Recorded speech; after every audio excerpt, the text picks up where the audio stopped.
Good morning. Today we will discuss how to write a report. A report is also called an article. For class 12, you have to be familiar with the format of a newspaper report and a school magazine report.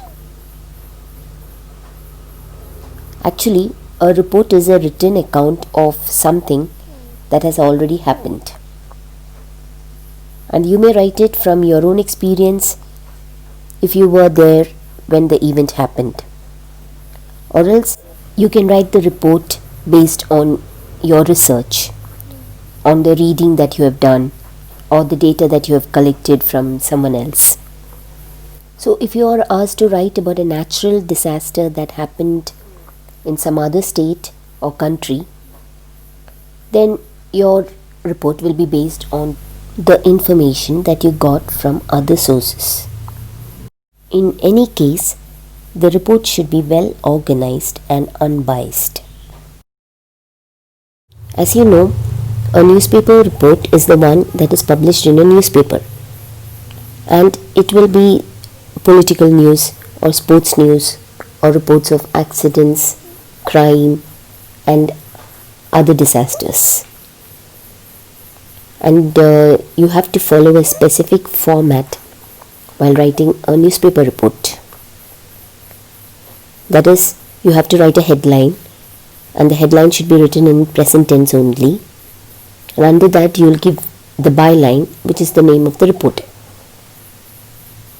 And again, you have to give the details of the date and the place of occurrence before you start writing the report. Another important point to keep in mind while writing a newspaper report is that you should never write it in first person. Always use the passive voice, and the content or the data should be systematically presented, and the main information should be written in the first 2 or 3 sentences. All the extra details can follow in the next paragraphs. Now let's look at the school magazine report. As you know, a school magazine report is always written by students for the school magazine. And the topic for a school magazine is usually the activities that are conducted in the school, like a festival celebration or a sports day or annual day or any other event. And as you can see here, the format of a school magazine report is a little different from the newspaper report. Well, in a school magazine report, you have to give a heading and the byline or the writer's name, and also the class that you are studying in. But you don't have to mention the place and date. But when you write the report, you will be giving all the information about the event, including the date, the time and venue, and the sequence of the programs, that is a list of all the programs that were conducted as part of that event, and all the other highlights of the event, and also give due credit to the people who organized or made all the arrangements for that event. And if there were any chief guests or judges, you should give the correct information, that is, their name and designation should be accurate. While writing a report, the language should be simple and formal, and no irrelevant information should be given. That is, all unimportant and unnecessary details can be avoided while writing a report. So this is all you need to know about writing a report. And a report is also just another essay. So now let's take a look at how to write an essay. Let's go through the main parts of the essay and the points to keep in mind while writing an essay. As you very well know, the first paragraph is called the introduction, and the last paragraph is called the conclusion of the essay. And what comes in between the introduction and conclusion is called the body of the essay. and the body can be either one paragraph or two or three. So together there will be a maximum of 5 paragraphs in your essay. It is in the introductory paragraph that you clarify your position while writing a debate. So you have to inform the reader whether you're going to write in favor or against the topic. And before you write the topic sentence or the thesis sentence, you must give a quote or a question to hook the reader. That is to grab the attention of the reader. So it can be in the form of a question or a quotation or a bold statement. The topic sentence always contains the main idea of a paragraph. So in this introductory paragraph, the next few sentences will give an idea or an outline of what to expect in the following paragraphs.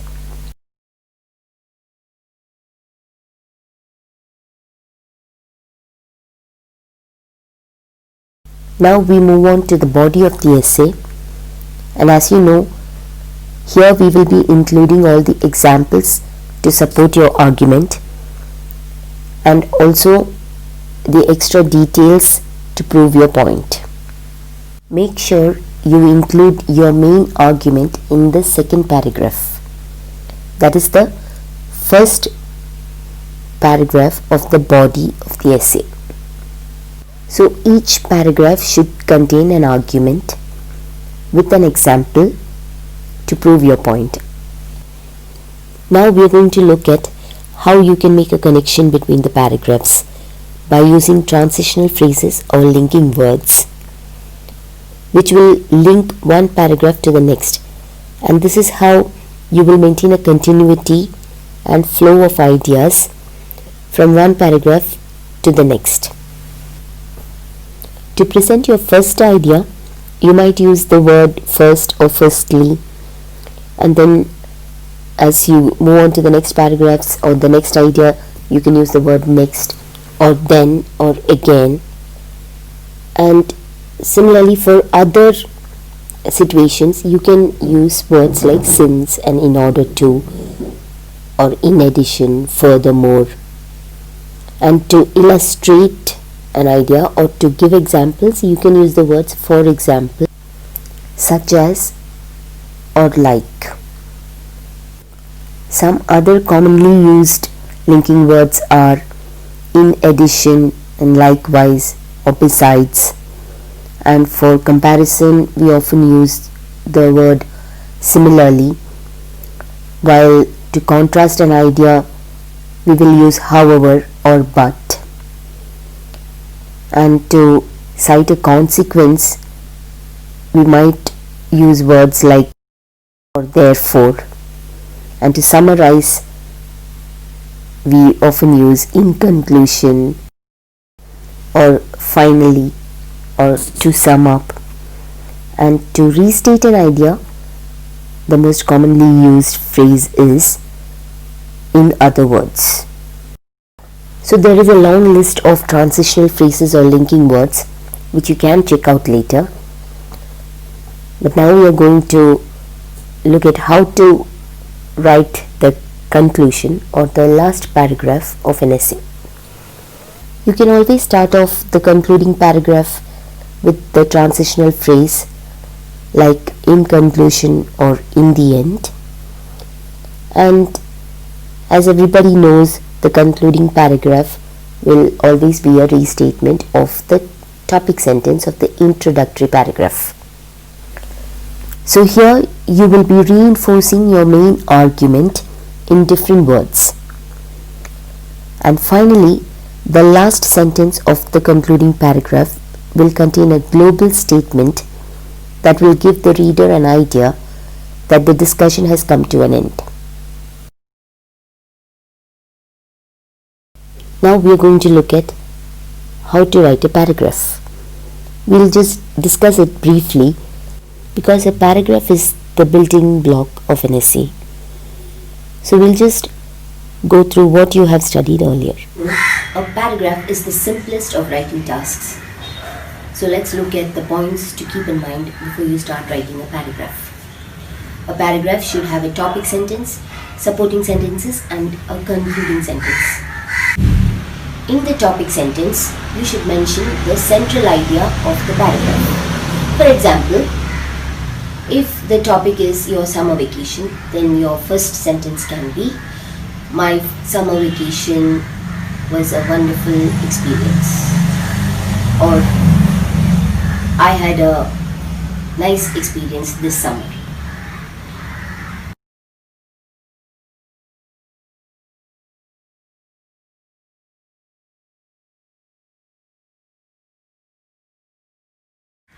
In the supporting sentences, you can add more details, like mention the facts, the place names and the dates of the trip, and also describe your experience.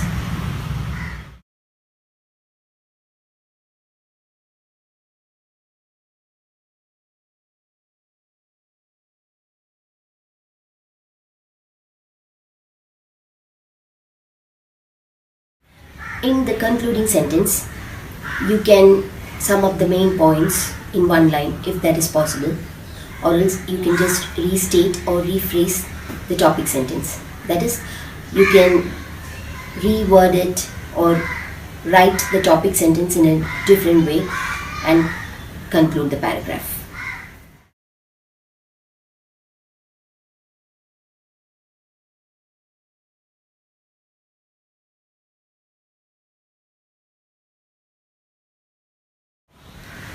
One main aspect of paragraph writing that you should always keep in mind is the use of linking words.